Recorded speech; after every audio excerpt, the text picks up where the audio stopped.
السلام علیکم۔ ناول حجاب بائے آمنہ خان۔ حجاب سے شروع ہونے والی محبت کی ایک عجیب داستان، ایسی داستان جو کہیں نہیں سنی ہوگی۔ ایک لڑکا جو سید خاندان سے ہے اور ایک لڑکی جو پٹھان ہے، حقیقت پر مبنی کم عمر محبت کی خوبصورت داستان آمنہ خان کے قلم سے۔ سفید چادر، نقاب چہرہ، حیا کی موت کی اجلی صورت، چھپی ہوئی تو پیار آئے، کسی کی دنیا خزاں بھی ہو گر اسے جو دیکھے تو پیار آئے۔ ذری اٹھ جاؤ، ذری جلدی کرو، اٹھو، کب تک سوتی رہو گی؟ کالج کے لیے گاڑی آنے والی ہے۔ اللہ میں کیا کروں اپنی گندی اولاد کا، گاڑی آئے گی تو پھر یہ ادھر سے ادھر بھاگے گی۔ زری کے ہیپی گڈ مارننگ روز صبح صبح یہی قوالی سن کر ہوتی۔ اس کی عادت تھی نماز کے بعد سونا۔ اب اماں کمرے تک پہنچ آئیں۔ زری، کیا ہے بھی اماں، تھوڑا تو سونے دیا کرے نا۔ وہ کمبل کے اندر منہ کر کے بڑبڑائی۔ اچھا ہو جو آج تمہاری گاڑی والا تمہیں چھوڑ کر جائے۔ اس نے کمبل منہ سے ہٹایا، اٹھ کے بیٹھی اور الفاظ کو زور دے کر بولی، کسی کی اتنی ہمت کہ وہ زرمین بنت ابراہیم خان سواتی کو چھوڑ کر جائے؟ اوکے میرے ابا جی کی ملکہ، جو حکم آپ کا۔ زری اماں ایسے شرما کے باہر گئی تھی جیسے شادی کو ابھی 1 مہینہ بھی نہ ہوا ہو۔ اٹھ جائیں اب زرمینہ صاحب، نیند تو آپ کی ماشاءاللہ خراب ہو ہی گئی ہے، گاڑی آنے میں ٹھیک 15 منٹ رہتے ہیں۔ وہ جلدی سے اٹھی اور بھاگتی ہوئی اپنی بلی کے پاس گئی، جو اس کے ہاتھ کے بغیر کچھ کھانا گناہ سمجھتی تھی۔ میری پیاری مانو، جلدی جلدی کھانا آج، اچھا یہ نہ ہو کہ گاڑی آج سچی میں چھوڑ جائے۔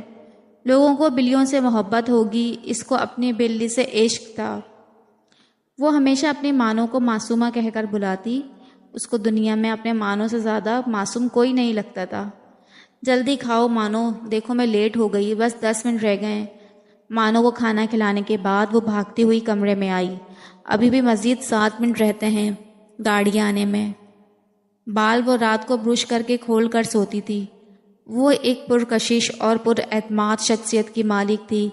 اس کی خوبصورت آنکھیں، گال پہ تل اور اس کے نیچے پڑتا خوبصورت ڈمپل اس کی خوبصورتی کو نکھارتا۔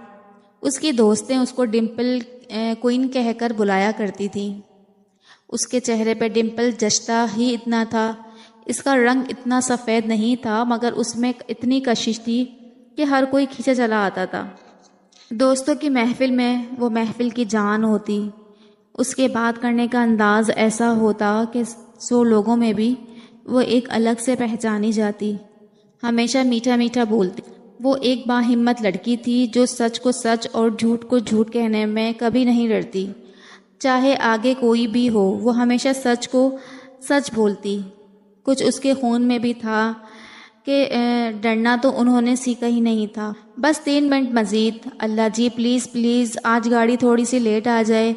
تیار تو وہ تقریباً ہو ہی چکی تھی۔ وہ ہمیشہ سادگی میں رہتی اور نہ جانے کیسے وہ سادگی میں بھی ہمیشہ بہت پرکشش اور پراعتماد لگتی۔ گاڑی دروازے پر تھی۔ اس نے ابھی جوتے بھی پہننا تھے، دانت بھی برش کرنے تھے اور ناشتہ، خیر وہ تو کیا ہوتا ناشتہ، سنڈے کے علاوہ اس کو کبھی نصیب ہی نہیں ہوا۔ زری، آواز آ رہی ہے نا گاڑی کی؟ نہیں اماں، مجھے تو نہیں آ رہی۔ برش کو دانتوں میں رکھتے ہوئے وہ آرام سے بولی، جو اماں نے بہت اچھے سے سن لیا، تم یہ زبان لے کر جانا سسرال۔ جی جی میری پیاری ماں، یہی والی لے کر جاؤں گی، جو آپ کا حکم۔ وہ ہلکا سا مسکرائی اور بڑی سی چادر لی۔ وہ ہمیشہ بڑی سی چادر لے کر گھر سے باہر جاتی تھی اور منہ ایسے لپیٹتی کہ آنکھوں کے علاوہ کچھ بھی نظر نہ آئے۔ اچھا اماں، خدا پاماں۔ حسب معمول وہ آج بھی پورے 5 منٹ لیٹ تھی، مگر گاڑی والوں کو اب اس کے لیٹ آنے کی عادت ہو گئی تھی۔ وہ ہمیشہ بیٹھ کے پوچھتی، آج زیادہ لیٹ تو نہیں ہوئی نا؟ اور خود ہی مسکرا دیتی، نہیں آپ ہی کدھر لیٹ ہوتی ہیں؟ گاڑی میں بیٹھے حامد نے کہا، وہ اس کے ساتھ گاڑی میں جایا کرتی تھی۔ اس کو بچے اتنے پسند نہیں تھے، مگر حامد اس کو بہت پیارا تھا۔ آج کالج کا آخری دن تھا، ہر کوئی اداس آنکھیں لیے ایک دوسرے کو دیکھ رہا تھا۔ اگر کوئی ایک دوسرے سے نظریں چرا رہا تھا تو وہ لیلا مجنوں کی جوڑی تھی، زرمینہ اور اس کی دوست فضا۔ زرمینہ ایک ایسی لڑکی تھی جس کے گرد لوگوں کا ہجوم ہوتا۔ وہ ہر ایک کی مدد کے لیے حاضر رہتی، ہر ایک سے ایسے بات کرتی جیسے وہ اس کو صدیوں سے جانتی ہوں۔ اس کی زندگی میں بہت لوگ تھے جو اس کے دوست تھے۔ زرمینہ پورے کالج میں واحد ایسی لڑکی تھی جس کو ہر ایک کے راز کا پتہ ہوتا، ہر کوئی اس سے آ کے ڈسکس کرتا، وہ سب کو مشورے دیا کرتی تھی، سب کو یہ یقین ہوتا کہ ان کا راز اس کے پاس بالکل محفوظ ہے۔ وہ فضا سے ہر بات شیئر کرتی تھی مگر اپنی ذات سے جڑی۔ سب لڑکیاں خود کو زرمینے کا دوست کہہ کر فخر محسوس کرتی تھیں، مگر زرمینے کی زندگی میں بہت کم لوگ خاص تھے۔ یہ نہیں کہ وہ دوسروں کو خاص نہیں سمجھتی تھی، اس کے لیے ہر کوئی خاص ہوتا اپنی اپنی جگہ، مگر کچھ ایسے لوگ تھے جن کے بغیر وہ زندگی کو تصور ہی نہیں کرتی تھی۔ ان چند لوگوں میں ایک فضا بھی تھی۔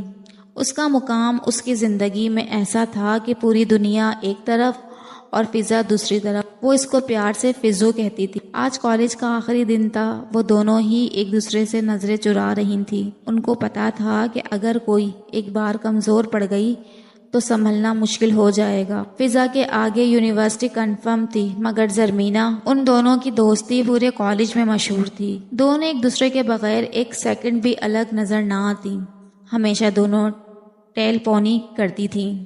دونوں کے ہاتھ پہ ایک جیسی واچ ہوتی تھی، کبھی بھی ایسا نہیں ہوتا تھا کہ دونوں ایک ساتھ چل رہی ہوں اور ان کے ہاتھ میں ایک دوسرے کا ہاتھ نہ ہو۔ زرمینہ ہمیشہ فضا کے کندھے پر سر رکھ کر بیٹھا کرتی تھی۔ آج سب الگ ہو رہے تھے، سب نے یہ فیصلہ کیا گیا تھا کہ یونیورسٹی میں ساتھ ایڈمیشن لیں گے۔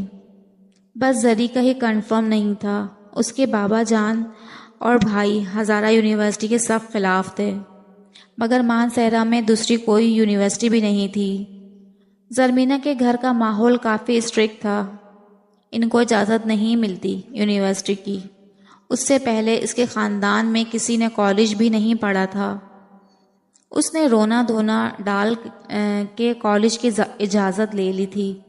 وہ ایک پٹھان فیملی سے تعلق رکھتی تھی، جن کے گھروں سے لڑکیاں کبھی بھی باہر نہیں جاتی تھیں۔ دوسری لڑکیوں کے مقابلے میں ان پہ زیادہ پابندیاں ہوتی ہیں، ان کو زیادہ سنبھل کر چلنا پڑتا ہے۔ زرمینہ ایسی ہی تھی، وہ ہمیشہ ضرورت سے زیادہ سوچتی۔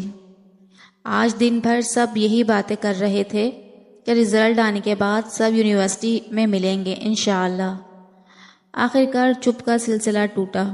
زری، میں کہہ رہی ہوں تمہیں آگے یونیورسٹی میں ساتھ ایڈمیشن لیں گے۔ اگر میری مینا نہیں لے گی ایڈمیشن تو فضا بھی نہیں لے گی۔ وہ اس کو اکثر پیار سے مینا کہتی، اور تمہیں اچھے سے پتہ ہے میرے سسرال والوں کو پڑھی لکھی بہو چاہیے۔ ہے کون سسرال میں؟ زرمینہ نے چونک کے اس کو دیکھا۔ ارے ہونے والا سسرال والوں کا کہہ رہی ہوں۔ ظاہر سی بات ہے بھائی، جو بھی ہوں گے ان کو پڑھی لکھی ہی بہو چاہیے ہوگی نا۔ تو میں نے آگے یونی جانا ہے اور آپ کے ساتھ جانا ہے۔ آپ کو سمجھ آ رہی ہے نا میری بات؟ اس کے اداس لبوں پہ ایک دم مسکراہٹ آئی، ڈمپل اور گہرا ہوا۔ وہ ہمیشہ فضا کو ماتھے پر پیار کیا کرتی تھی، آج بھی اس نے ایسا ہی کیا۔ زری میری بات مان لو پلیز، اس نے بے حسی سے کہا۔ زرمینہ کی خاموشی سے جھنجھلا کے اس نے چیخ کے بولا، سمجھ آ رہی ہے نا میری بات؟ جی مجھے تو سمجھ آ رہی ہے آپ کی بات، مگر میرے گھر والوں اور بھائیوں کو کون سمجھائے گا؟ دو بھائیوں کی اکلوتی اور چھوٹی بہن ہونا بھی عذاب سے کم نہیں ہوتا بعضوں کا۔ میں کچھ نہیں سمجھ رہی، بس وعدہ کرو کہ تم آگے ایڈمیشن لوگی۔ اچھا ٹھیک ہے، میرے ہونے والے بچوں کی خالہ میں لوں گی انشاءاللہ، بس تم دعا کرنا کہ اجازت مل جائے مجھے۔ آپ کو اجازت ملنا کون سا مشکل کام ہے؟ آپ تو ڈائریکٹ رابطہ ہے اوپر والے سے، جو چاہتی ہو وہ مل جاتا ہے۔ میں اپنے اللہ جی کی لاڈلی ہوں۔ اس بات سے اس کے دل میں ایسا سکون اترا تھا، اس کی ساری پریشانیاں غائب ہو جاتی تھیں۔ کچھ وقت پہلے کی اداسی کیسے ختم ہوئی اس کو پتہ ہی نہیں چلا۔ فضا نے اس کو ایک دم گلے سے لگایا۔ اس کی موٹی موٹی آنکھوں میں آنسو تو اب بھی تھے، مگر اب وہ آنسو اداسی کے نہیں تھے۔ اس کو پتا تھا کہ زرمینہ سواتی جو کہتی ہے وہ کرتی بھی ہے۔ آج سب گلے مل رہے تھے۔ جانے کون اب کہاں، کب اور کہاں ملے گا، کسی کو کچھ نہیں پتا تھا۔ سب کہہ رہے تھے یونی میں ساتھ جائیں گے، مگر ان میں سے کچھ کی شادیاں ہو جانی تھی جن کو زرمینہ کی طرح یونی میں جانے کی اجازت نہیں ملنی تھی۔ انہوں نے پرائیویٹ گھر میں بیٹھ کر پڑھنا تھا۔ اب زرمینہ کے لیے سب سے مشکل مرحلہ تھا یونی کے لیے گھر والوں کو راضی کرنا۔ کچھ تو اس نے سوچ لیا تھا کہ کیسے یہ کام ممکن ہے، مگر پھر سوچ کے اداس ہو جاتی کہ اگر اجازت نہ ملی تو۔ آج واپسی پہ گاڑی میں اس نے ذیشان روکھڑی کے گانے نہیں سنے تھے۔ وہ اگر 5 منٹ کا بھی سفر کرتی تھی تو ذیشان کے گانے سنتی، مگر آج وہ کچھ اور ہی سوچ رہی تھی۔ ابو، امی، لالا گل، جی گل کو قائل کرنا تو ناممکن سی بات تھی، البتہ دادی اماں کو وہ منا سکتی تھی۔ دادی اماں اس کی ہر بات مان جایا کرتی تھی۔ کالج جانے میں بھی ان کا ہی ہاتھ تھا، ورنہ وہ میٹرک کے بعد گھر پہ بیٹھ جاتی۔ 2 سال جو اس نے کالج میں لگے تھے اس کو ہی پتا تھا، ایک بھی دن ایسا نہیں تھا کہ وہ لوکل گاڑی پر آئی ہو۔ اس کے لیے ایک الگ گاڑی لگائی گئی تھی اور ڈرائیور بھی مکمل اعتماد کا بندہ تھا۔ اس نے سوچا کہ وہ دادی اماں کو منا لے گی۔ دادی اماں ابو کو، اور ایک دفعہ ابو راضی ہو گئے تو بھائیوں کی تو ہمت بھی نہیں ہوگی ان کے سامنے کچھ بولیں، لیکن اس کو اجازت ملنا ناممکن سی بات تھی۔ ادھر جدھر لڑکے لڑکیاں اکٹھے پڑھتے ہوں، اس نے تو آج تک کسی لڑکے سے بھی بات نہیں کی تھی، نہ ہی اپنے خاندان میں اور نہ ہی خاندان سے باہر۔ وہ روایتی پٹھان تو نہیں تھے ان کے گھروں میں لڑکیاں ٹوپی والا برقع لیں، مگر خون تو پٹھانوں کا ہی ہے نا۔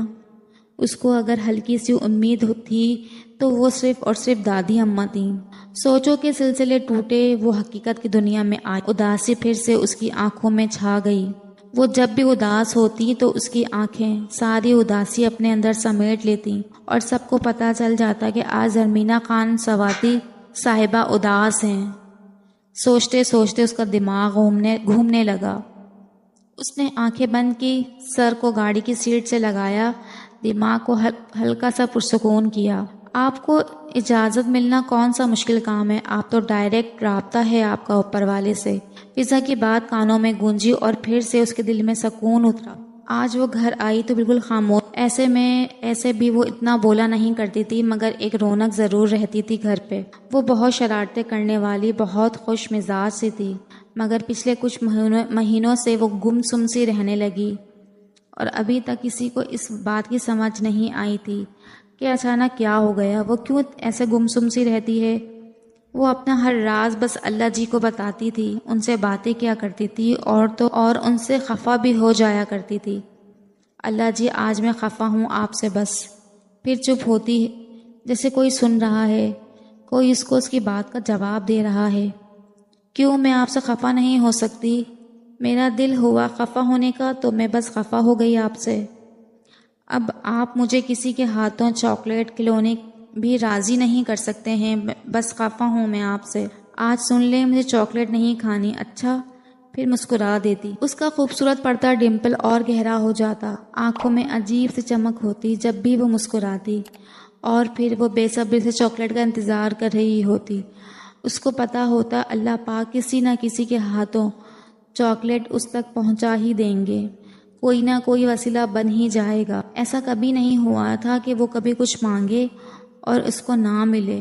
وہ اپنی چھوٹی سی چھوٹی اور بڑی سی بڑی چیز اللہ سے مانگا کرتی تھی اور ہمیشہ اس کو مل بھی جاتی تھی۔